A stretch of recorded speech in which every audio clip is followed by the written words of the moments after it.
Bonjour à tous. Donc on l'a vu avec Frédéric, la chimie européenne, mais plus largement la chimie mondiale, traverse une grande période de transformation. On a des points importants sur lesquels on doit avancer, qui est la compétitivité, et principalement à travers la partie énergie et carbone, comme ça a été dit par Frédéric. Mais il faut aussi penser que les nouvelles capacités qui ont été mises en place ces dernières années, principalement en Chine, mais pas que, sont des installations modernes. Donc il faut qu'on continue à investir sur nos sites et donc avoir un accompagnement sur l'investissement et la modernisation de nos sites. Il faut qu'on continue à innover. Nous, en Europe, c'est encore le cas aujourd'hui. Vous l'avez vu, on était 4e en termes de dépôt des brevets. Donc, c'est vraiment des éléments positifs qui nous accompagnent. Et puis, il faut ne plus être timide et accepter de faire comme c'est fait dans d'autres régions du monde depuis parfois plus de 100 ans, avoir une préférence européenne, bien évidemment compétitive, sinon si c'est pour détruire nos industries clients, ça ne nous aura pas apporté grand-chose. Mais dans cette période, il y a des éléments qui sont indispensables pour nous accompagner le temps que cette transition et que tous ces éléments se mettent en œuvre au niveau européen et au niveau national, c'est la défense commerciale. Parce que les nouvelles capacités qui se sont créées ont créé des surcapacités mondiales qui entraînent une concurrence plus accrue, mais qui entraînent aussi une augmentation des pratiques de concurrence déloyale. Vous l'avez vu dans les éléments que Frédéric a partagés tout à l'heure. En 2020, on avait entre 5 et 10 dossiers de défense commerciale qui concernaient la chimie. Aujourd'hui, on est pratiquement à 50. Sans compter l'engorgement des dossiers, ceux qui désespèrent.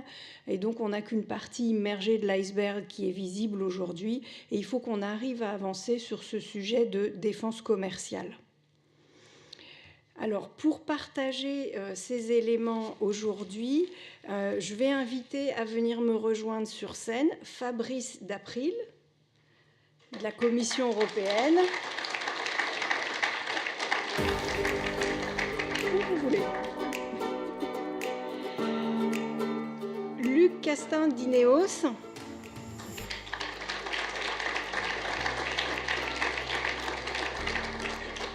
Arnaud Moore.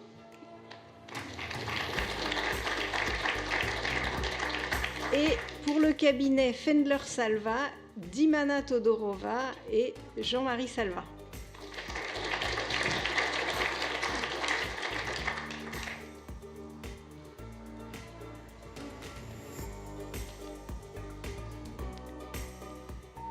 Pour commencer notre table ronde, on parle beaucoup de défense commerciale, mais finalement, qu'est-ce que c'est ? De quoi on parle ? De quoi s'agit-il ? De quels outils disposent les industriels pour se défendre contre des pratiques déloyales? Et pour répondre à cette première question, je vais demander à Fabrice de nous éclairer sur ces sujets. Bonjour. D'abord, je vous remercie pour cette invitation. Je pense que c'est très utile d'avoir ce genre d'échange avec l'industrie chimique à ce moment. Alors, quand on parle de défense commerciale, en fait, on se réfère aux droits de douane que l'Union européenne peut imposer sur des importations d'un produit déterminé qui cause un préjudice à l'industrie européenne, notamment lorsque ces importations sont faites dans des conditions de concurrence déloyale. Alors nous avons 3 instruments, l'antidumping, l'antisubvention et la sauvegarde. Alors, de très loin, l'antidumping est l'instrument le plus, entre guillemets, populaire. On a 234 mesures de défense commerciale en place à l'heure actuelle, tous secteurs confondus. 200 mesures sont des mesures antidumping. Alors c'est suivi, mais de très loin, par l'antisubvention, 32 mesures, et on a 2 mesures de sauvegarde pour l'instant avec une enquête en cours. Alors de quoi parle-t-on ? Le dumping, je pense que tout le monde sait plus ou moins de quoi il s'agit. C'est une discrimination de prix. Il s'agit de vendre à l'exportation à des prix inférieurs à ce qui est pratiqué sur le marché domestique du pays exportateur, donc où on vend à l'exportation à perte. Alors, on a beaucoup parlé de la Chine, et effectivement, il y a une spécificité chinoise.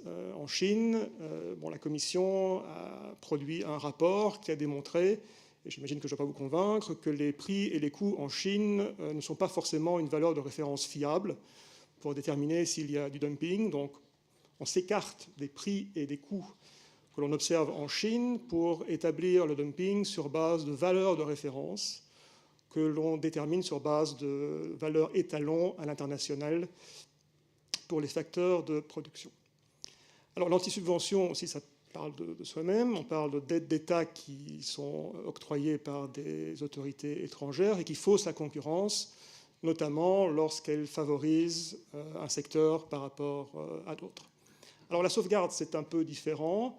On ne parle pas ici de pratiques commerciales déloyales, on parle d'une situation où, quelque part, l'Union européenne est inondée par une augmentation très rapide et soudaine d'importation d'un produit, toute origine confondue, qui également cause un préjudice. Alors donc on a deux groupes, deux familles d'instruments, pratiques déloyales d'un côté, anti-dumping, anti-subvention, sauvegarde de l'autre. Alors tout commence par une enquête qui est ouverte par la Commission à l'initiative de l'industrie qui subit ce préjudice. Alors on a fait référence effectivement aux critères, notamment de qualité à agir de l'industrie. Effectivement, la plainte doit être déposée par des producteurs qui représentent au moins 25% de la production européenne. C'est un critère qui vient des engagements internationaux de l'Union européenne. Ça a été négocié à l'OMC en 1994, donc c'est une obligation légale, mais on pourra peut-être discuter plus tard comment ça peut être géré. Alors la plainte doit contenir des indices qu'il y a une pratique de dumping ou de subventionnement et qui cause un préjudice. Alors, on ne parle pas ici de preuves irréfutables, mais de preuves suffisantes pour justifier l'ouverture d'une enquête. Une fois que la décision d'ouvrir cette enquête a été prise, la Commission va récolter toutes les informations dont elle a besoin pour établir les faits auprès des opérateurs économiques concernés. Donc on parle ici des producteurs européens, bien sûr, des exportateurs étrangers qui sont accusés, entre guillemets, de dumping ou de vendre à des prix subventionnés, mais aussi auprès des importateurs et des utilisateurs, donc l'industrie en aval. Alors s'il est déterminé effectivement qu'il y a dumping, il y a subventionnement, il y a préjudice qui en découle, des mesures seront imposées, donc des droits de douane seront imposés contre les importations provenant de ces pays, s'il est considéré par ailleurs que l'imposition de ces mesures n'est pas contraire à l'intérêt de l'Union. Alors qu'est-ce que ça veut dire, contraire à l'intérêt de l'Union? On part du principe que remédier aux préjudices soufferts par une industrie due à ces pratiques déloyales est une priorité, mais que, évidemment, ça ne doit pas se faire aux dépens de l'industrie en aval qui pourrait en subir un préjudice disproportionné. Alors, dans la pratique, les mesures sont imposées. Donc, la Commission arrive dans 99,9% des cas à la conclusion que l'intérêt de l'Union dicte l'imposition de mesures. Mais il est important de procéder à cette analyse parce que je pense qu'il faut démontrer que cela a été examiné et que l'adoption de ces droits de douane est effectivement dans l'intérêt de l'Union et ne cause pas de préjudice encore plus important dans l'industrie en aval. Et je pense que pour la chimie, c'est une question peut-être qui est assez importante, vu les chaînes d'approvisionnement et les chaînes de valeur qui caractérisent ce secteur. Alors les mesures anti-dumping, anti-subvention sont imposées par la Commission donc pour une période de 5 ans, renouvelable, de 5 ans en 5 ans. En théorie, il n'y a pas de limite légale à la durée de validité de ces mesures. On a des mesures anti-dumping qui datent des années 90 et qui sont toujours en place. Et nous avons des mécanismes, évidemment, pour gérer ces mesures, les ajuster à des changements de circonstances. Alors, la sauvegarde, c'est un peu différent. Il ne s'agit pas ici de mesures ciblées qui visent un ou plusieurs pays particuliers, mais ça vise tous les pays exportateurs d'un produit déterminé. Bon, vous avez en tête la mesure de sauvegarde sur l'acier, la mesure de sauvegarde qui a été adoptée plus récemment sur les alliages. Donc ici, on vise tous les pays exportateurs. Il n'y a pas de pratique déloyale à la clé, donc c'est une enquête essentiellement de préjudice et d'intérêt de l'Union. Autre particularité, l'industrie n'a pas qualité à agir, donc l'industrie ne peut pas déposer plainte, elle doit passer par un ou plusieurs États membres qui transmet la demande à la Commission. Une enquête s'ensuit, qui est un peu plus rapide que les enquêtes anti-dumping ou anti-subvention.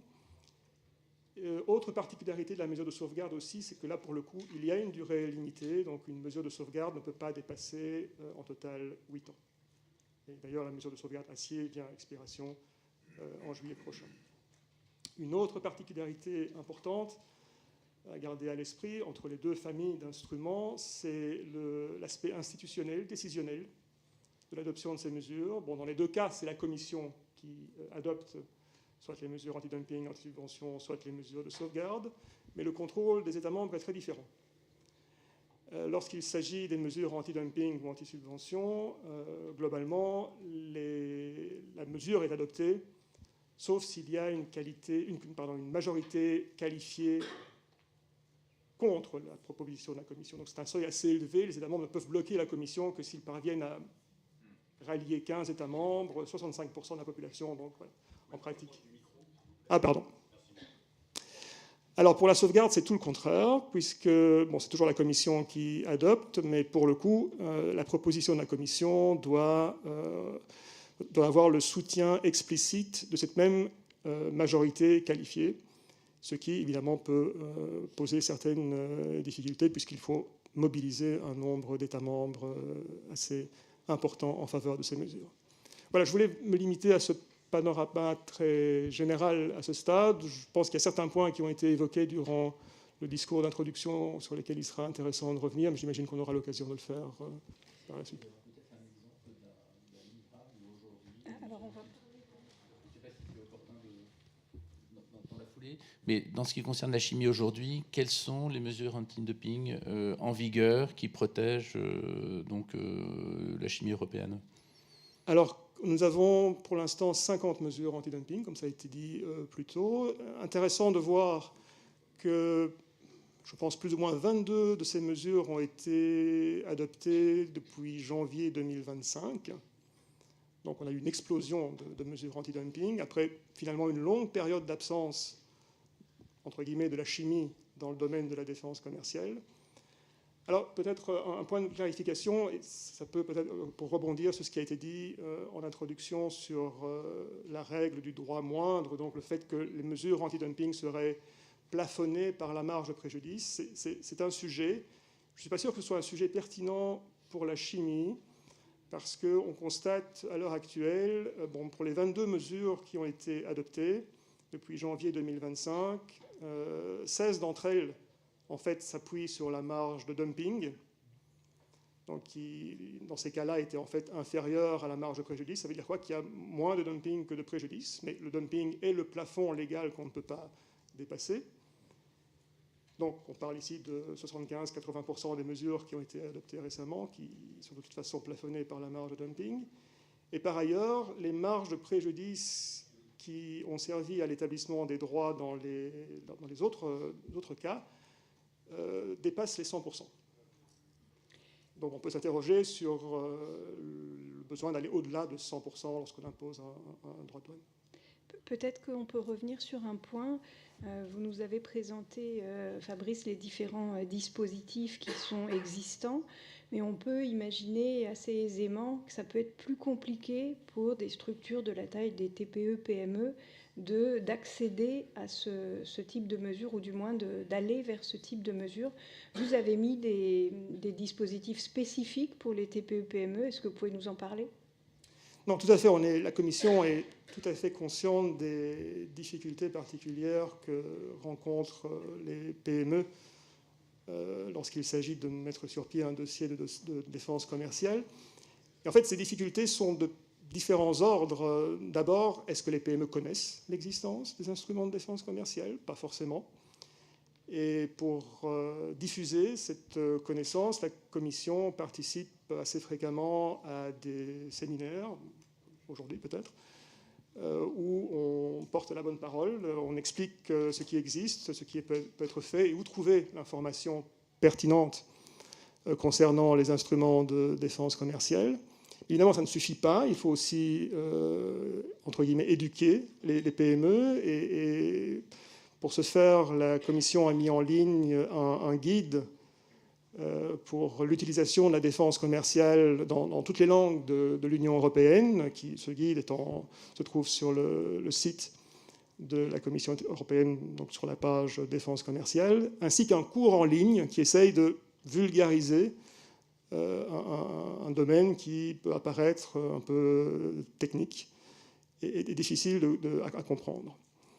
Alors ça, ce sont les mesures théoriques qu'on a mises en place. Nous avons également des mesures d'accompagnement. On a un helpdesk qui est dédié aux PME. Et ce helpdesk peut être contacté tant pour des questions générales, à nouveau questions concernant la compréhension du système de défense commerciale, mais il peut également être mobilisé pour assister les PME dans leur compréhension de la défense commerciale, mais aussi dans la préparation de leur dossier, qui aboutira, le cas échéant, au dépôt d'une plainte.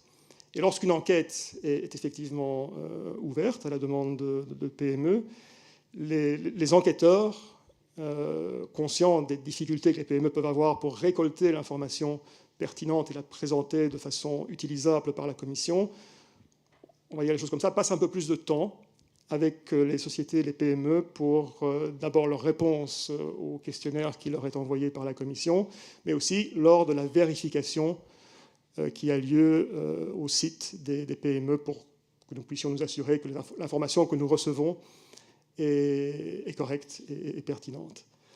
Alors, notre expérience, c'est que le plus gros défi que rencontrent les PME, c'est lorsqu'on a affaire à une industrie qui est très fragmentée, que ce soit au niveau national ou au niveau européen, où là, forcément, il faut mobiliser un nombre assez important de PME pour arriver à un dossier qui rencontre les conditions légales. Et là, je pense qu'on ne fera jamais l'économie d'une association professionnelle qui devra jouer ce rôle et qui joue ce rôle dans beaucoup de secteurs. Parce que contrairement peut-être à ce qu'on pourrait penser, on a pas mal d'enquêtes, pas mal de mesures qui ont été adoptées à l'initiative de secteurs dominés par les petites et moyennes entreprises. On a ça dans la céramique, on a ça dans les bicyclettes, on a ça dans la truite, pour les vis et boulons. Et on a eu aussi des plaintes anti-dumping qui ont été préparées par une PME, avec l'assistance donc, du bureau des plaintes auquel je faisais allusion tout à l'heure. Donc l'obstacle peut paraître difficile, mais il est loin d'être insurmontable. La documentation est présente et la Commission est disponible pour faciliter et assister les PME dans ce processus. Peut-être pour avancer sur nos réflexions, Jean-Marie Dimana, vous avez mené une étude, un benchmark, pour comparer notre cadre et nos pratiques avec ce que l'on peut rencontrer ailleurs dans le monde, puisque bien évidemment, nous ne sommes pas les seuls en Europe à avoir un cadre structuré pour accompagner les entreprises sur les pratiques de concurrence déloyale. Oui, merci. Donc, on est confronté, je crois que ça a été dit dans le discours d'introduction, quand une entreprise s'interroge sur l'utilisation des instruments de défense commerciale, elle a deux questions évidentes, l'efficacité et le coût. Sur le coût, c'est un sujet à part entière, mais sur l'efficacité, l'intérêt d'une entreprise, c'est de savoir si l'argent qu'elle va investir dans cette procédure, en termes de délai et en termes de capacité à réduire la pratique déloyale ou l'impact de la pratique déloyale, c'est la question que va se poser l'entreprise ou les entreprises, parce qu'il arrive assez fréquemment que les entreprises se regroupent pour utiliser ces instruments de défense commerciale. Donc nous sommes interrogés, on a essayé de faire un benchmark en utilisant un certain nombre de critères techniques ou moins techniques, et en reprenant un certain nombre de pays, puisque les données ne sont pas forcément disponibles pour tous les pays existants, mais j'y reviendrai dans un deuxième temps. Ce qui nous a paru important également pour ce benchmark, ça a été rappelé par M. Daprid, c'est qu'on est dans un environnement réglementaire qui est issu du droit économique international. Donc on est dans un cadre issu des accords de Marrakech de 1994. Et il nous a paru intéressant d'essayer d'évaluer la plus ou moins grande fidélité de transposition de ces accords, puisque ces accords doivent être transposés en droit interne. C'est ce qu'a fait l'Union européenne avec sa réglementation, qui a été depuis régulièrement mise à jour. Donc, en comparant un certain nombre de pays, quel est ce degré de fidélité ou de rigueur dans la transposition ou de conformité à ce droit économique international. Le second point qu'on a voulu également regarder, c'est au-delà des textes, la pratique. Quelles sont les marges de manœuvre et comment dirais, la façon dont ces instruments de défense commerciale, qui sont nombreux, ça a été rappelé, qui sont assez musclés, il y a une pratique importante au sein de l'Union européenne, comment tout ça est utilisé, est appliqué, interprété par la Commission européenne et par les différentes administrations des pays que nous avons retenus dans le panel. On pourrait se dire d'ailleurs, si on prolongeait la réflexion, qu'il faudrait regarder, quand on parle de défense commerciale, on a deux mesures pour nous juristes et pour les entreprises, on a deux mesures d'évaluation. C'est la façon dont ces litiges sont portés devant l'organe des règlements de l'OMC. Alors, on sait que cet organe de règlement est un peu en panne depuis 2019 du fait des Américains, puisque l'organe d'appel n'existe plus.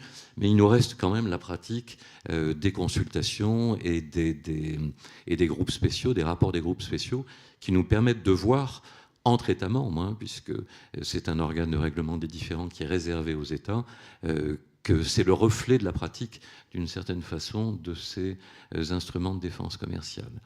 Et puis le deuxième élément de mesure intéressant, pertinent pour nous, qu'on a essayé d'intégrer à ce benchmark, c'est l'utilisation qui est faite par les entreprises, alors toutes les entreprises, les plaignants et les opposants ou les défendeurs, de la justice européenne. Il y a un contentieux devant la Cour de justice de l'Union européenne assez important en matière de défense commerciale, qui reflète bien d'ailleurs l'état de droit dans lequel on se situe et auquel très légitimement la Commission européenne et l'Union européenne veulent adhérer.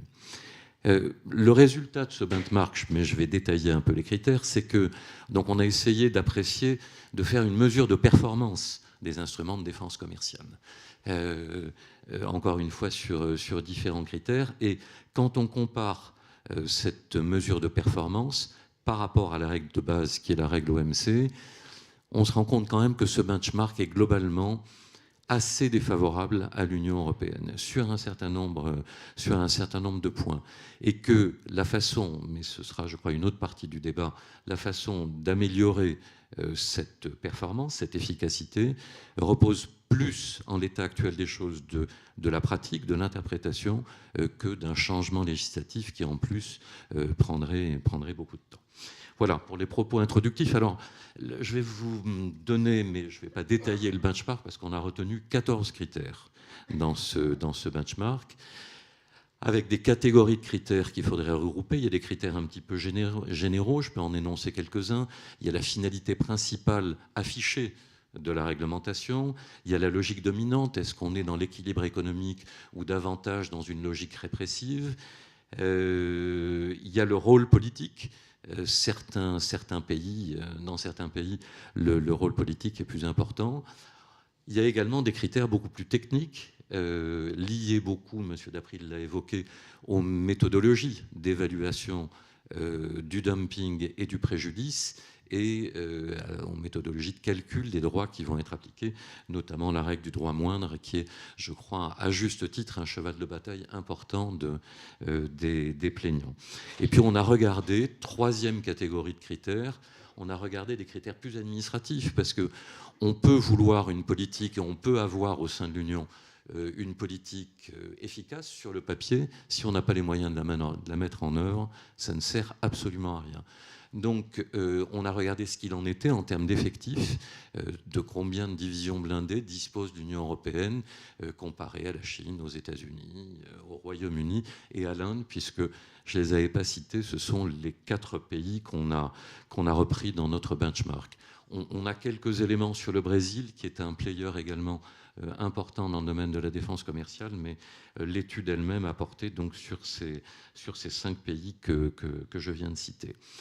Donc, je disais, au bout du compte, on constate qu'il y a un certain nombre d'éléments sur lesquels ce classement n'est pas favorable à l'Union européenne. On peut en retenir 4. Le premier, c'est la règle du droit moindre. Alors, vous nous avez rappelé, Monsieur Dapril, qu'effectivement, il n'est pas systématiquement mis en œuvre, puisque c'est une option pour le législateur européen, pour la Commission, et qu'il l'est peut-être un peu moins dans le secteur de la chimie. Mais ça reste quand même une question, parce que, au-delà de l'impact dans le secteur de la chimie, la façon, le recours que fait l'Union européenne à ce droit moindre est très révélateur, en fait, d'une philosophie un peu globale d'approche par l'Union européenne de ces instruments de défense commerciale. Vous l'avez dit, mais peut-être pour le redire, la règle du droit moindre, c'est la règle qui permet de minorer le droit antidumping, donc de limiter le droit antidumping à la marge du préjudice. Ce qui est intéressant, et on pourra le développer peut-être dans les questions ou dans l'intervention de ma consoeur, mais c'est de voir ce qu'il en est dans les autres pays. Quels sont les pays qui utilisent le droit moindre? On se rend compte que l'utilisation qui est faite par l'Union européenne est quand même relativement isolée, et que l'Union européenne, si je peux le dire comme ça, mais s'est fait un peu le champion de cette règle du droit moindre, dans un souci qui est très louable, encore une fois, et qui est celui d'un ordre économique international ouvert et d'une mondialisation. Premier point. Le second point, c'est la question des effectifs. Alors, toutes les données ne sont pas forcément disponibles, mais quand on voit l'augmentation du nombre des plaintes et qu'on voit l'évolution des effectifs de la Commission européenne, on s'interroge et on salue d'ailleurs les efforts qui sont faits par la Commission, parce que ces effectifs sont, pour donner un ordre de grandeur, hein, j'espère que nos données sont bien correctes, mais l'Union européenne, c'est-à-dire l'Union à 27, dispose en gros des mêmes effectifs que le Royaume-Uni post-Brexit. Je crois que ça donne quand même une idée de l'importance, encore une fois, des moyens mis à disposition, et surtout de la prise de conscience du Royaume-Uni post-Brexit de l'importance de cette défense commerciale. Si on compare avec les États-Unis, je crois qu'on est à près de 400 effectifs consacrés à ces sujets de défense commerciale. On voit qu'il y a quand même un gap assez important. Troisième point, troisième indice qui met en position défavorable dans ce benchmark l'Union européenne, le niveau des droits. On peut s'interroger, tout ça fait appel évidemment à des règles techniques extrêmement précises et contraignantes, mais on a des niveaux de droits dans certains pays, notamment les États-Unis, l'Inde dans une moindre mesure, qui peuvent aller jusqu'à 400%. Et même si on a des droits très élevés dans l'Union européenne, on est quand même rarement, sauf erreur de ma part, au-delà des 100%. Et dernier critère, là aussi, pour des motifs très louables, on se rend compte quand même que la capacité d'influence des autres parties, vous savez que on est dans une enquête anti-dumping ou anti-subvention, dans un jeu très contradictoire, c'est-à-dire que les défendeurs, les exportateurs étrangers, quel que soit le pays, mais dans le cas de la chimie, essentiellement de la Chine, peuvent agir, peuvent intervenir, se déclarer comme partie intéressée, être retenus dans l'échantillonnage. Et là, on se rend compte quand même que la capacité d'influence de ces autres parties dans le système européen est plus forte que dans les autres parties, en tout cas ceux que j'ai cités. Alors, il faudrait peut-être aller dans le détail, mais je pense qu'on manque un petit peu de temps pour ça. Notamment, il y a un point quand même qui, nous, dans notre pratique, nous frappe beaucoup, c'est l'utilisation que fait, par exemple, les États-Unis de ce qu'on appelle des adverse facts, c'est-à-dire de données qui sont utilisées quand les exportateurs ne coopèrent pas. Les exportateurs visés ne coopèrent pas. L'administration américaine se réserve la possibilité d'utiliser des données, des adverse facts, qui s'avèrent être très défavorables ou plus défavorables aux exportateurs en question et qui permettent donc ensuite à l'administration américaine, au département du commerce, de calculer des marges plus importantes et donc d'appliquer des droits plus importants. Donc l'utilisation, là aussi, on n'a pas le temps de développer, mais l'utilisation des données économiques, qui est un élément crucial de la défense commerciale, pour les plaignants comme pour les défendeurs. La méthodologie utilisée dans certains pays, notamment les États-Unis, s'avère être plus efficace, entre guillemets. Voilà pour l'essentiel les conclusions provisoires, modestes, parce qu'on travaille avec les données auxquelles nous avons accès, mais auxquelles nous parvenons sur ce benchmark, qu'on va d'ailleurs continuer à essayer d'alimenter et de compléter. Peut-être pour poursuivre, mais cette fois-ci avec des cas concrets, Luc, Ineos, tout le monde a pu le lire dans la presse, a déposé plusieurs dossiers. Est-ce que vous pouvez partager avec nous votre expérience de ces dossiers et où en êtes-vous ? Avec plaisir, et merci d'abord de me donner l'opportunité de faire ce partage aujourd'hui. Alors, je vais vous évoquer quelques apprentissages qu'on a vécus au travers des différents dossiers qu'on a rentrés. On a, ces 2 dernières années, pour vous donner une idée, rentré 5 dossiers de façon successful et avec des conclusions positives. Et on a aujourd'hui en cours dans le groupe Ineos entre 5 et 10 autres dossiers, soit d'anti-dumping ou de safeguard. Je dois dire qu'il y a évidemment, au travers de ces chiffres, un phénomène d'accélération qu'on a déjà évoqué, qu'on voit et qu'on rencontre tous. Donc la problématique est devenue une problématique centrale pour des groupes comme nous qui sommes malgré tout globaux, mais exposés de ce fait-là aussi très fortement dans un métier de commodité au commerce global, aux différents flux de commerce qui peuvent évoluer très rapidement. Donc le constat, et je me limiterai aux points fondamentaux, le constat est relativement simple. Bon, d'abord, on a une commission et un personnel au sein de DG Trade qui est super coopératif. Je pense que c'est l'expérience que nous avons vécue dans la plupart de nos dossiers. On a des dossiers qui, juridiquement, sont certainement solides et robustes aussi, in fine, même si certains sont parfois attaqués. Mais la problématique principale qu'on rencontre, c'est le temps. Le temps nécessaire entre le moment où on se dit « Ouh là là, il faut faire quelque chose parce qu'on est en difficulté » et le moment où on a la mise en place de mesures. Je pense qu'on vit dans une réalité aujourd'hui, et M. Gauchet l'a évoqué, avec des changements rapides, une volatilité de l'activité globale, une volatilité des aspects commerciaux, qui nécessitent des réactions rapides.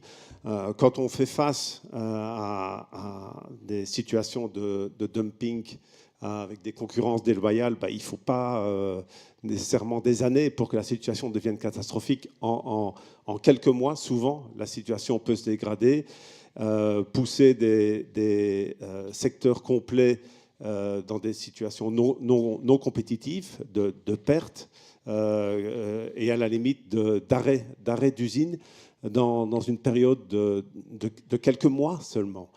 Donc la problématique principale, je pense que c'est le temps. L'expérience que nous avons eue pour le montage de ces dossiers, c'est pas simple. On a d'abord dû apprendre à connaître les aspects de défense commerciale qui, il y a quelques années, je ne sais pas vous, mais chez nous, ce n'était pas tellement courant dans les expériences. Des questionnaires complexes, souvent la nécessité de mettre en place, avant de commencer quoi que ce soit pour atteindre ces quotas de part de marché, des consortiums avec des concurrents, oui, ça ne se fait pas naturellement. d'utiliser également des cabinets spécialisés, parce que c'est compliqué, hein, et il faut qu'on soit aidé.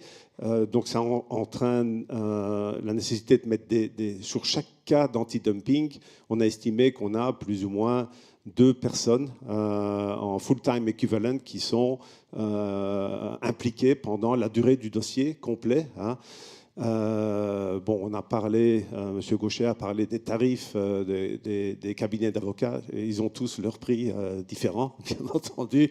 Mais on arrive très vite à des chiffres qui sont importants et qui arrivent rapidement vers l'ordre du demi-million d'euros.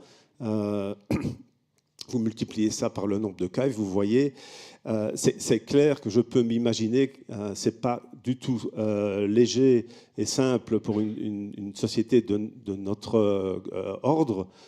Ça doit être éminemment compliqué pour une PME, une petite entreprise en tout cas.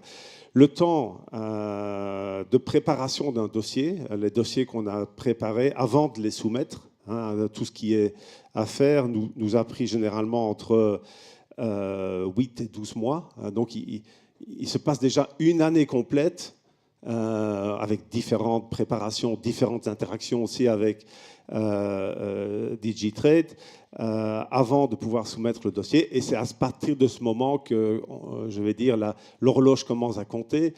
Et l'horloge, elle rajoute, après initiation, généralement 12 à 14 mois. Ça veut dire quoi? Le traitement d'un cas va vous amener plus ou moins à 2 ans ou plus que 2 ans.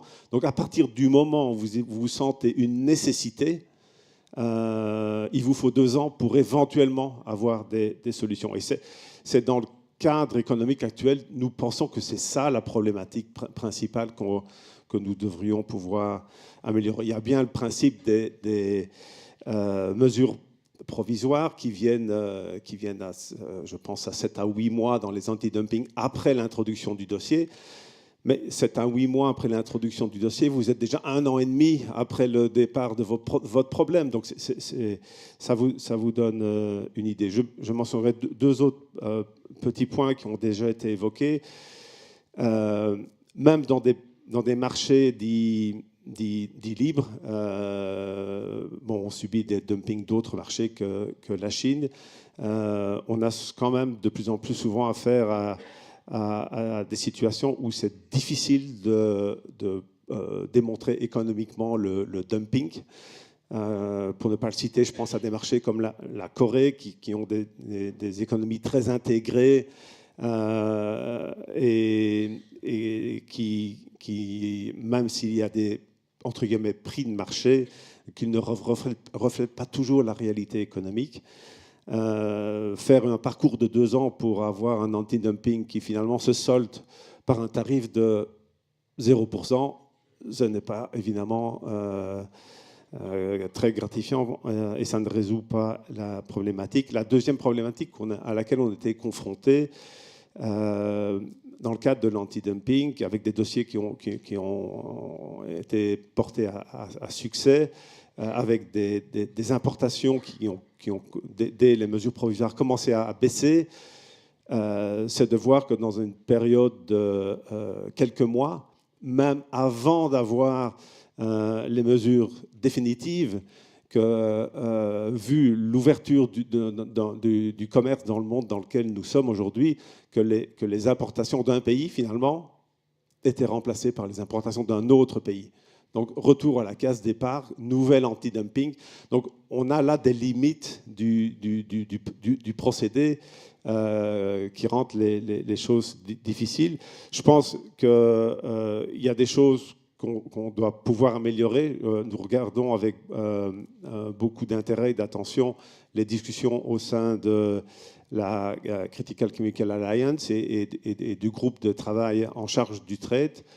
Et nous pensons qu'il y a moyen au niveau européens, dans le respect des règles de commerce mondial, d'amener un certain nombre d'améliorations. On verra ça dans notre deuxième partie de la table ronde. Avant ça, je vais donner la parole à Arnaud, qui lui, même si la structure globale est plus grande qu'une PME et plutôt de la taille d'une ETI, néanmoins est implanté dans de nombreux pays avec chacune des structures plutôt de la taille d'une PME. Donc vous, comment vous approchez ça? Comment vous vivez ça? Puisque vous êtes également soumis à des pratiques de concurrence déloyale. Bonjour à tous, merci aussi parce que je suis heureux de participer à cette table ronde. La réponse est on fait comme on peut et on ne peut pas beaucoup malheureusement. Voilà, moi je m'aligne assez avec la présentation de Frédéric qui était quand même assez alarmante. Alors bon, je dirige une ETI qui fait des spécialités chimiques. On a vu qu'elle souffre un petit peu moins que les autres secteurs de la chimie, parce que les marges y sont supérieures. Donc on peut avoir en face de soi des concurrents qui ont peut-être des structures de coûts plus faibles. En plus, ce sont des produits assez riches en services, donc ils sont un peu sticky. Donc on s'en sort un peu comme ça. Mais j'ai eu une expérience... Alors, bon, je peux donner un exemple assez précis qui est infinitésimal par rapport à quand on parle des voitures électriques chinoises ou ce genre de choses. On est producteur de ferments lactiques et de probiotiques, donc un métier très français, parce qu'on a un grand pays laitier et fromager. Il y a plusieurs usines en France, en fait, vraiment compétitives dans ce domaine-là. C'est peu connu. Ce sont des produits industriels, donc en amont des chaînes de valeur de ces produits. Il y a des Chinois qui viennent avec des prix à peu près divisés par 2, ce qui est quand même assez violent. Et pour avoir visité ces sites et connaître un peu leur structure de coûts, à notre sens, c'est évident que, comment dire, il y a un dumping, enfin des subventions à l'exportation, mais j'imagine qu'il y a des enquêtes qui ont été faites pour savoir quels sont ces mécanismes en Chine et comment ces industriels sont accompagnés. Enfin, j'imagine que ça ne peut pas être un secret gardé par juste une poignée de gens là-bas. Et je me garde bien de lancer toute tentative, étant donné que ça va prendre 2 ans, ça va coûter des centaines de milliers d'euros, qu'on est un petit acteur, les 25%, enfin toutes ces règles-là, moi personnellement, me dissuade complètement de le faire. Donc ensuite, on enrichit encore plus en service, on customise plus les produits, donc les gens n'achètent pas que du prix, et voilà, et on trouve toujours des parades parce qu'on est une petite boîte, donc on n'est pas du tout dans la problématique d'un Ineos qui est avec des produits industriels de volume, de commodité, où les marges sont faibles, et toute variation de prix peut se retrouver sous l'étiage, quoi. C'est pas notre cas. Ce que je voudrais dire aussi, donc personnellement, même si les ETI ne sont pas bien informés, qu'il y a un guide, que je ne sais pas quoi, enfin, comment dire, moi, en tout cas, comme témoignage, je ne participerai pas à ces démarches. Alors, si on faisait ça globalement avec des gros acteurs, ensuite il y a le sujet du risque que ça soit requalifié dans des ententes, des choses comme ça. Enfin, moi, je ne parle pas tellement avec mon frère, j'y tiens pas trop non plus. Donc faire une démarche collective, c'est pas très simple. Voilà. On a une autre expérience, par exemple, on a une activité de parfumerie, donc encore un métier très français qui marche très bien. On a beaucoup de Français dans les filiales étrangères. Donc on a des écoles de parfumerie qui qui forment des nez, des analystes, des évaluateurs, des affaires réglementaires. Enfin, c'est encore vraiment, c'est pas un cliché, un domaine d'excellence de la France. Et donc ce sont des produits qu'on ne peut pas exporter facilement parce qu'il faut les fabriquer sur place, on ne va pas les envoyer en bateau, c'est trop long, en avion c'est trop cher pour le prix que valent ces produits-là. Et on a eu l'expérience d'ouvrir une salle de mélange en Inde. J'ai cherché à faire une acquisition parce que donc c'est un peu l'histoire de la poule et de l'œuf. Il faut avoir une taille critique pour démarrer quelque chose, et n'y parvenant pas, on s'est dit qu'on allait regrouper dans cette usine indienne les exportations qu'on avait dans tout un tas de pays, du Golfe Persique, de l'Afrique de l'Est, l'Afrique du Sud, etc. Et on s'est rendu compte que la structure de coûts, sans surprise bien sûr, mais était beaucoup plus faible, et pas simplement les coûts de main-d'œuvre, mais mille et une choses. Alors, c'est peut-être des règles plus françaises qu'européennes, mais c'est important à savoir. En France, pour exploiter un site ICPE, tout le monde le sait, je pense, j'imagine, dans la salle, il y a la règle des cumuls qui donc vous donne des contraintes très strictes et excessives, à mon avis, sur la gestion des stocks. Vous avez, par exemple, les emballages des matières premières sont maintenant dans des filières de déchets dangereux. C'est quelque chose d'assez récent. Je ne suis pas un spécialiste de tous ces sujets, mais il y a une kyrielle de choses qui existent. Alors, je ne sais pas si elles sont transposées ensuite en droit européen, en tout cas auxquelles on est confronté. Et c'est tous ces éléments, je veux dire, non tarifaires qui, à mon avis, sont aussi très décisifs sur la compétitivité. J'en avais listé un certain nombre, mais c'est très multifactoriel. Mais si on revient plus sur la partie défense commerciale, vous, aujourd'hui, vous ne déposez pas de dossier parce que l'ensemble de la procédure est trop longue, trop complexe et trop coûteuse, et vous appelez plus à des mesures de réflexion au niveau européen sur notre compétitivité, en tout cas pour votre taille de structure. Oui, alors, oui, absolument. Alors, si on regarde où on en est aujourd'hui, je pense que là, par rapport à l'avancée de notre table ronde, on a posé un peu le cadre, les outils existants, on a pu voir les différents gaps qu'on peut avoir par rapport à d'autres régions du monde, et on a pu voir deux expériences qui montrent qu'aujourd'hui, on a besoin de faire évoluer nos outils. Nos outils sont existants, ils sont solides. Ils ont été construits de façon raisonnée, mais notre environnement aujourd'hui a beaucoup évolué et finalement nécessite d'avoir une revue de ces outils, voire peut-être d'en créer de nouveaux, mais à un rythme accéléré. Peut-être cette fois-ci, Fabrice, revenir vers qu'est-ce que vous avez prévu. Alors il va falloir qu'on aille un peu plus vite qu'à la première partie de la table ronde. Dans cette partie-là, j'en suis désolée. J'avais sinon une ou deux suggestions, enfin, justement à vous soumettre, mais c'est des choses assez banales, je pense. Un peu comme les Chinois, pour moi, sont vraiment tout à fait déloyaux. Quand les Européens sont venus pour exporter en Chine, il fallait fabriquer sur place, faire des transferts de technologie, etc.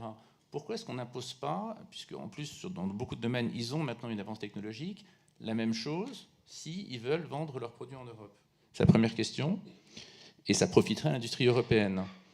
Et la deuxième, c'est, on sait que dans les process industriels, les mêmes standards ne sont pas appliqués. Alors, je crois qu'il existe déjà des choses dans ce domaine-là, mais pourquoi ne pas évaluer dans les produits qui sont importés le différentiel de coûts dont s'affranchissent ces industriels en fait, qui exportent leurs produits en Europe, et appliquer, dans ces cas-là, une compensation, et pas simplement carbone, enfin je ne connais pas bien le mécanisme, mais qui tient compte de règles, enfin du différentiel de règles qui s'appliquent. Voilà. Je ne sais pas si j'étais très clair dans mes questions. Mais... Non, très, très clair, mais on sort aussi clairement du champ de la défense commerciale, on parle d'autre chose. Ah, alors excusez-moi. Est-ce que le micro fonctionne. Alors, pour en revenir à la défense commerciale, beaucoup de sujets ont été évoqués par les intervenants précédents, et je pense qu'il y a une ligne rouge qui est le temps. Le temps est important, le temps c'est l'argent, bon. Et la Commission est tout à fait consciente que le délai des procédures peut être pénalisant pour les industries, et il y a quelques pistes de réflexion qui ont été mises en place, ou des mesures d'ailleurs qui ont déjà été adoptées. La première mesure qui a été adoptée, c'était en octobre 2024, lorsque la Commission a décidé de procéder automatiquement à l'enregistrement douanier des importations à l'ouverture de toute nouvelle procédure anti-dumping ou anti-subvention. Alors ça veut dire quoi? On ouvre une enquête le 1er janvier, on va dire le 15 février, on commence à enregistrer les importations qui viennent du pays concerné. Alors pourquoi on fait ça? Pour une raison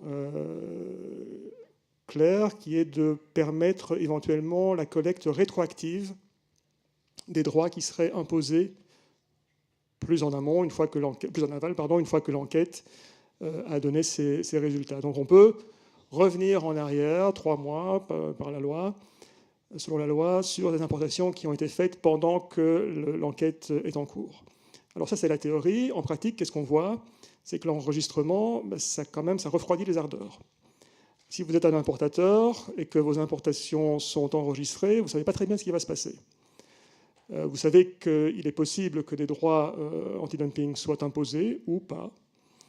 Et de toute façon, vous n'en connaissez pas le montant. Donc on constate qu'une fois que l'enregistrement est mis en place, les importations ont tendance à diminuer de façon assez radicale. Et ça intervient 2 mois et demi après l'ouverture d'une procédure. Alors une autre piste, je pense, qui est sous-exploitée pour l'instant, c'est d'agir sur base de la menace de préjudice. On constate qu'on est contacté par l'industrie une fois effectivement que le préjudice est là. Alors ça, c'est effectivement un critère qui peut être pris en compte, mais on peut également agir lorsque le préjudice ne s'est pas encore concrétisé, mais il va se concrétiser rapidement s'il n'y a rien n'est fait, ce qu'on appelle une menace de préjudice. Donc là, on ne doit pas encore démontrer que l'industrie subit un préjudice, mais on doit démontrer que ça va arriver.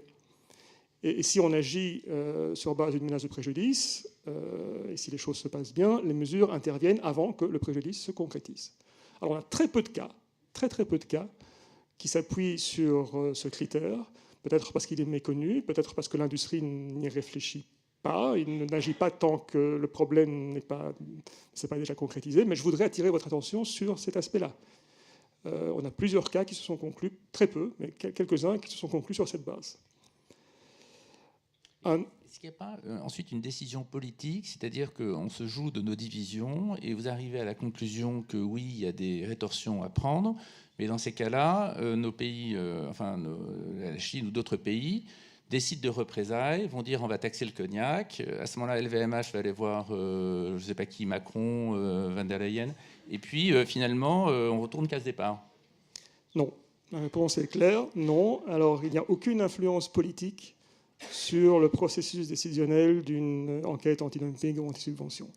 Ce sont des procédures techniques où la Commission ne jouit d'aucune marge de manœuvre politique. Si les conditions sont remplies, l'enquête est ouverte. Si les conditions sont remplies, les droits sont imposés.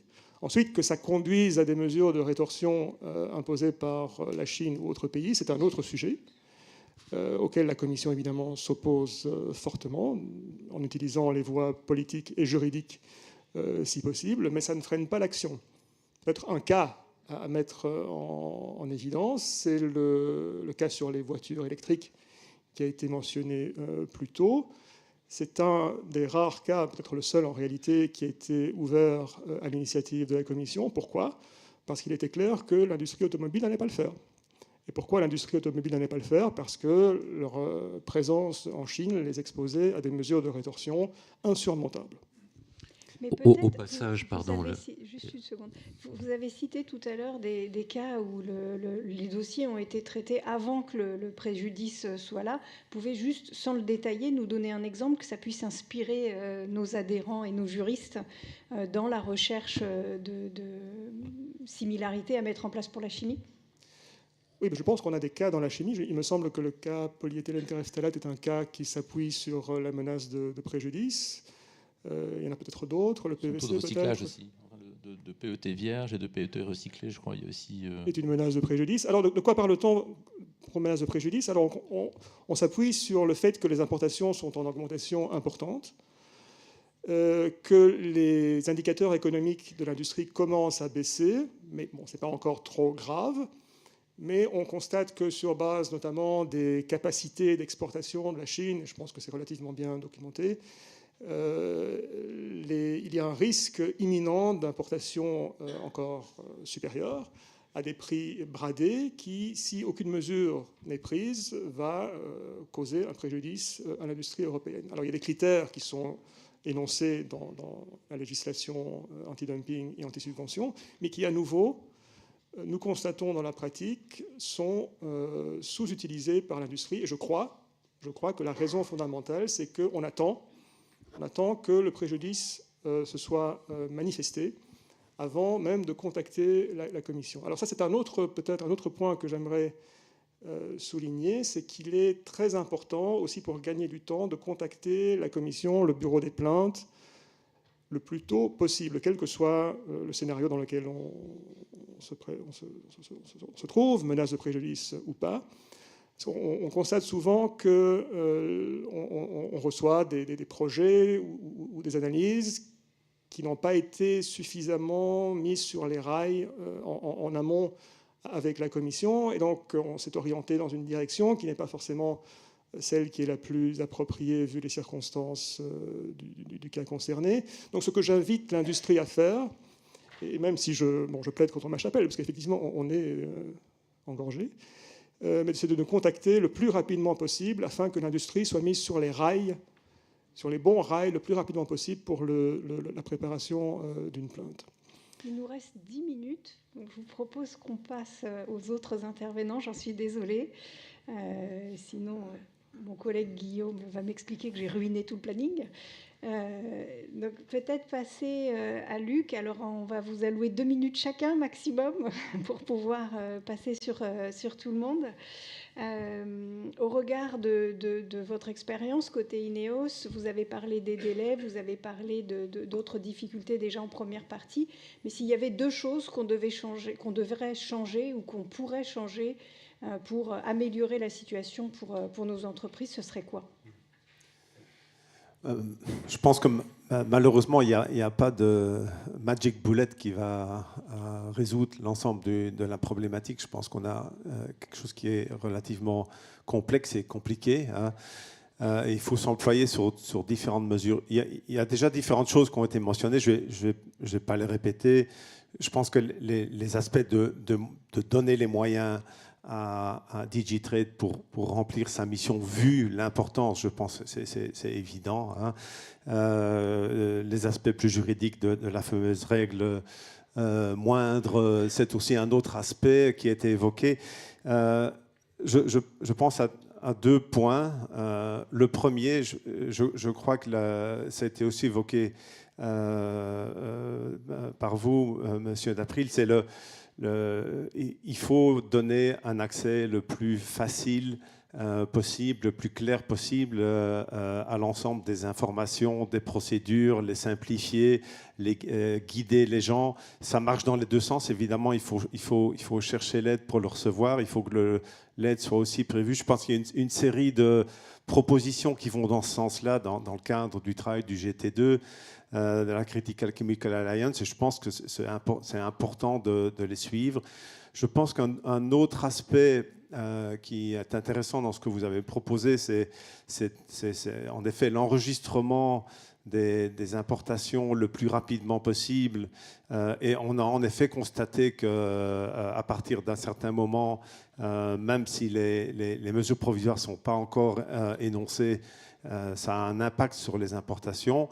Je challengerai un peu plus loin en disant, dans la règle de droit de l'OMC, si je ne m'abuse, on ne peut pas appliquer de tarifs avant les 60 jours après dépôt du dossier.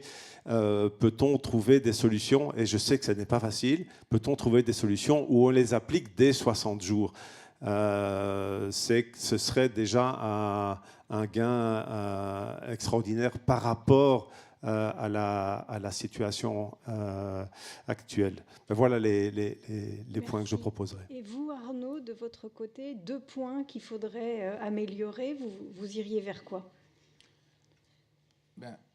J'aurais tendance à comment dire, mettre beaucoup d'industriels à la commission déjà. Je ne sais pas quelle proportion il y a. Mais je m'inquiète toujours quand même que, je ne vais pas être critique parce que ce sont des gens très engagés, très professionnels et très intelligents, mais d'être parfois un peu hors sol parce que vous entendez toujours beaucoup de récriminations, donc ça devient un discours entendu et voilà. Et il devrait y avoir peut-être plus de porosité entre les deux. Alors il y a peut-être les grands groupes qui ont, ou sinon qui ont plutôt du lobby là-bas, enfin c'est peut-être un vœu pieux. L'autre chose, c'est effectivement d'essayer de voir comment dire, si les industriels qui importent leurs produits en Europe, au-delà simplement, je crois, du mécanisme carbone, peuvent être, mais je pense que c'est pas applicable en fait, donc je n'ai pas une suggestion très constructive, être taxés sur toutes les règles dont ils s'affranchissent et qui sont imposées en Europe, parce que sinon c'est insoluble. Enfin, je vois pas comment on peut parvenir avec beaucoup plus de contraintes en Europe, et là je peux vraiment être surabondant sur ce qui existe, et pas simplement en France, enfin en Italie, qui reste encore un pays industriel, enfin voilà, je vois pas comment on pourra faire la jointure. C'est pas que des droits de douane en fait, c'est tous les éléments non tarifaires.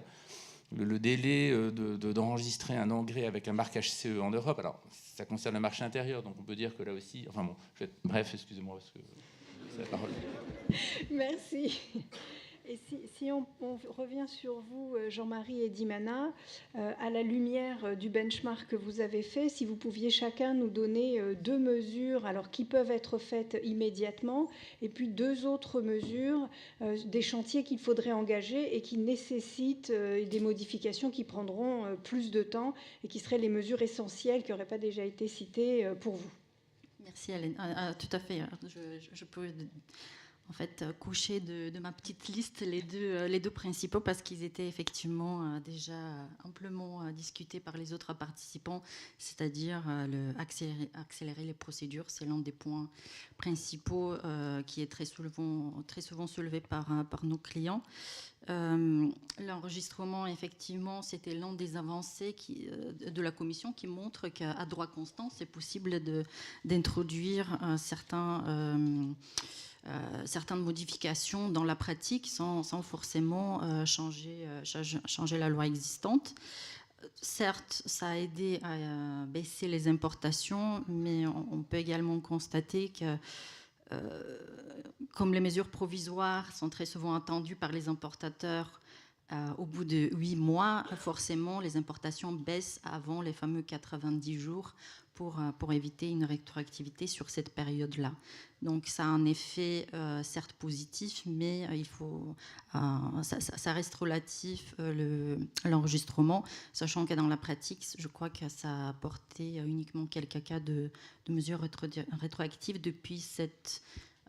uniquement depuis la mise en place de la procédure automatique, effectivement. Sur la menace de préjudice, on partage également le même constat que ça a été utilisé uniquement dans moins d'une dizaine de cas les derniers 15 ans. Et effectivement, ce n'est pas tellement d'une incompréhension ou de manque de connaissance de l'industrie, mais ce n'est pas forcément toujours facile à démontrer les conditions d'accessibilité en menace de préjudice. Pas forcément, dans tous les cas, il y a une hausse importante des augmentations. Parfois, il suffit en termes relatifs des importations à des prix très faibles qui commencent déjà à avoir un impact sur la profitabilité des sociétés, ce qui ne répond pas tout à fait aux conditions juridiques pour déclencher la menace de préjudice. Donc effectivement, là, des discussions et une coopération plus approchée avec la Commission sur cet outil peut être mise en place pour effectivement encourager de plus en plus l'industrie d'aller vers la Commission au moment où ce n'est pas déjà trop tard pour appliquer les mesures, ce qui est un peu en lien avec notre constat d'anticiper davantage. En fait, on sait que déjà il y a mis en place une surveillance task force qui surveille les importations. La question, c'est quelles sont les démarches qui seront prises une fois qu'on constate que certaines des industries subissent déjà une certaine pression de la part des importations étrangères, et comment ça s'est articulé avec les autres outils, que ce soit la menace du préjudice ou par exemple les enquêtes ex officio. On sait que c'était un cas exceptionnel, peut-être les véhicules électriques, mais il faut prendre en compte que dans certaines situations, notamment, on a parlé dans des secteurs très atomisés où il y a beaucoup de PME qui parfois ne sont pas en mesure de déclencher le seuil de représentativité ou de s'organiser. Parfois d'une incompréhension aussi des règles de concurrence, parce qu'effectivement, il y a la crainte par certains PME par rapport à l'échange entre concurrents. Donc, on peut envisager dans certains cas que la Commission a effectivement essayé de soutenir l'industrie pour déclencher des enquêtes dans des cas où des situations particulières se présentent. Un dernier point, c'est celui qu'on a juste mentionné, mais pas vraiment discuté, c'est prendre en compte l'analyse de la chaîne de valeur dans sa totalité. Que ce soit dans le cadre de l'intérêt de l'Union, on voit des avancées dans les dernières enquêtes de la Commission, que ce soit dans l'alumine fondu ou le dioxyde de titanium, où effectivement l'aval a été protégé par certaines mesures un peu innovatives, que ce soit par du droit spécifique ou par des contingents tarifaires. Mais la question, c'est est-ce qu'on peut accélérer pour aller plus vite et défendre la chaîne de valeur, soit par peut-être adoptant une définition des produits plus large pour permettre de défendre amont et aval en même temps, ou accélérer des enquêtes en aval une fois qu'on a des mesures en amont. Donc ce sont des questions à se poser, mais on constate qu'il y a aujourd'hui un besoin de regrouper et d'articuler non seulement la défense tout au long de la chaîne, mais en prenant en compte quand même toutes les réflexions sur la politique industrielle de l'Union et en articulant ça avec les autres outils type la sauvegarde qu'on a mentionné, mais qui a bien marché pour l'acier, et à voir si cette approche un peu plus globale ne peut pas être mise en œuvre sur la chimie également. Fabrice, est-ce que je vous offre le mot de conclusion ou j'y vais ? Je pense qu'on peut se partager le mot de conclusion. Mais je voudrais juste rebondir sur le dernier point qui a été évoqué par Dimitra. Effectivement, l'explosion des cas dans la chimie nous permet déjà de tirer certaines leçons, je pense, sur la façon dont cette problématique a été abordée, et des leçons qu'on peut en tirer à la Commission de l'extérieur, en tout cas, c'est qu'il est essentiel que la chimie, effectivement, définisse sa stratégie, se réapproprie la défense commerciale, en menant une réflexion stratégique sur la protection de ces chaînes de valeur de façon cohérente. On a pu constater que parfois, ce n'était pas si simple, même au sein d'une même société, que de définir quel était le produit à mettre en avant l'autre, dans une chaîne de production intégrée. Et là, bon, la Commission peut évidemment participer à ces discussions, mais je pense que c'est quelque chose qui incombe en premier lieu à l'industrie, c'est de définir sa stratégie vis-à-vis de l'emploi de la défense commerciale, définir ses priorités, définir les produits qu'elle veut mettre en avant de façon prioritaire. On n'en est pas encore là, on y travaille, je pense que le Critical Chemical Alliance y contribue, mais je pense que ça va déterminer en grande partie le succès, si on peut parler de succès, que les prochains dossiers de défense commerciale pourront rencontrer. Merci. Donc juste pour conclure cette table ronde, on a pu voir que l'Europe est dotée de nombreux outils pour accompagner les industriels contre des pratiques de concurrence déloyale.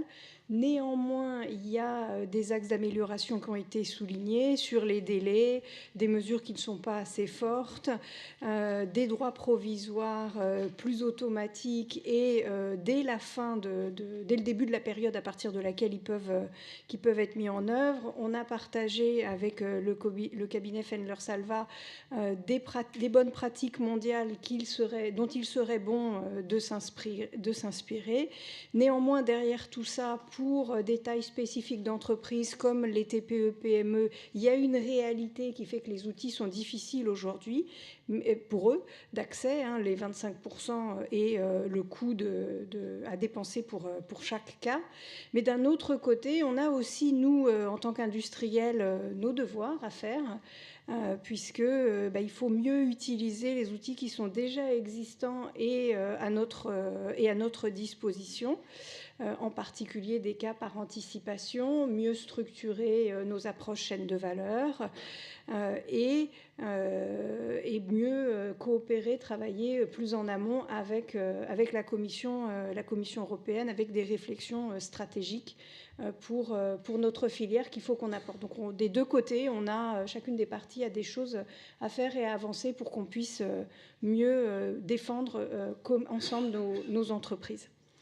Je vous remercie tous. Je vais vous inviter à rejoindre la salle.